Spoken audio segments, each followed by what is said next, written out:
ทุกท่านวันนี้เราเอาท่าทางในชีวิตประจำวันประยุกต์ให้เป็นท่าออกกำลังกายกันดีกว่าเอาย่ำเท้าจ้ารู้ไหมออกกำลังกายมันดียังไงมันจะช่วยลดภาวะหลังเจ็บเบาหวานจะลดภูมิจะหายไปกรวยไตจะกลับมาใสสะอาดเลือดฝาดจะกลับมาหน้าจะเด้งสมองจะเล่นปรี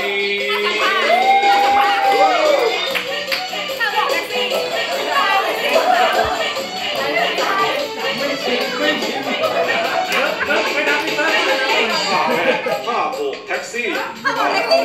ห่ออกมากันเร็วต่อจากนั้นก็สาย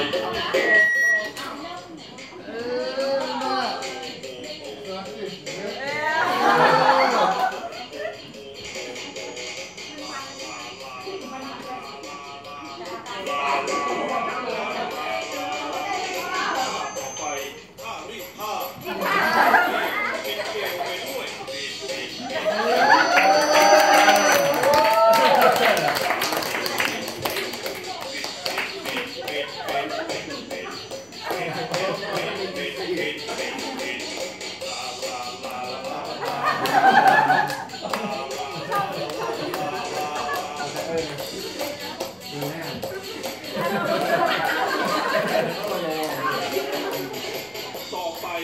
ผ้าปั่นเสือหมอบ